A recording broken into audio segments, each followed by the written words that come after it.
পদ্মা নদীতে বৈরী আবহাওয়ার কবলে পড়ে গরু বোঝাই একটি ট্রলার ডুবির ঘটনা ঘটেছে।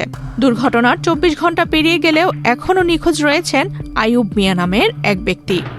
এ ঘটনায় নদীতে ভেসে গেছে ২৩টি গরু। সোমবার দুপুর আনুমানিক ২:৩০টার দিকে ফরিদপুরের চর ভদ্রাসন এলাকা থেকে কেরানীগঞ্জের উদ্দেশ্যে রওনা দেয় গরু বোঝাই ট্রলারটি।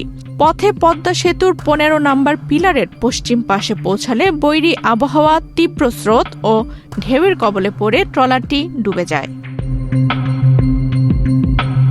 করোনা বা যে কোনো ভাইরাসের এগেইনস্টে ফাইট মানি ব্যাক ট্রলের লেফট রাইট। ট্রলারটিতে সে সময় ২৮টি গরু এবং মাঝি সহ মোট ১৬ জন ছিলেন।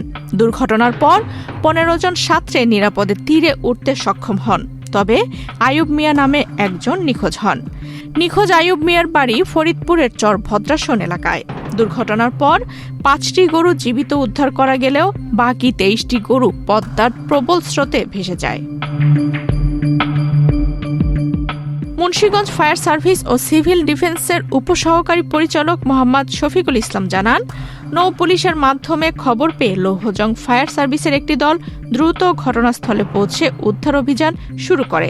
তবে সন্ধ্যার পর নদীতে তীব্র স্রোত, বড় ঢেউ এবং প্রতিকূল আবহাওয়ার কারণে উদ্ধার কার্যক্রম সাময়িক স্থগিত করা হয়। ২৫/৫/২০২৬ খ্রিস্টাব্দ তারিখ দুপুর আনুমানিক ২:৩০ সময় চর ভদ্রাসন থেকে কেরানীগঞ্জ যাওয়ার পথে গরু বোঝাই নৌকা পদ্মা সেতুর ১৫ নম্বর পিলারের পশ্চিম পাশে পদ্মা নদীতে ডুবে যায়। নৌকায় ২৮টি গরু ও মাঝি সহ ১৬ জন ছিলেন। ৫টি গরু সাঁতরিয়ে তীরে উঠলেও ২৩টি গরু ভেসে যায়। ১৫ জন ব্যক্তি সাঁতরিয়ে নিরাপদে তীরে ওঠেন। আইয়ুব আলী নামে একজন ব্যক্তি নিখোঁজ হয়। নৌ পুলিশের মাধ্যমে সংবাদ পেয়ে লৌহজং ফায়ার স্টেশনের একটি টিম দ্রুত ঘটনাস্থলে পৌঁছে উদ্ধার কার্যক্রম পরিচালনা করেন। সন্ধ্যায় পদ্মা নদীতে প্রচণ্ড স্রোত, ঢেউ ও প্রতিকূল আবহাওয়া থাকার কারণে উদ্ধার কার্যক্রম স্থগিত করা হয়। আজ সকাল থেকে মুন্সিগঞ্জ ফায়ার স্টেশনের ডুবুরি টিমের উদ্ধার কার্যক্রম অব্যাহত আছে। তবে পদ্মা নদীতে প্রচণ্ড স্রোত, ঢেউ ও প্রতিকূল আবহাওয়া আজও বিরাজ করছে।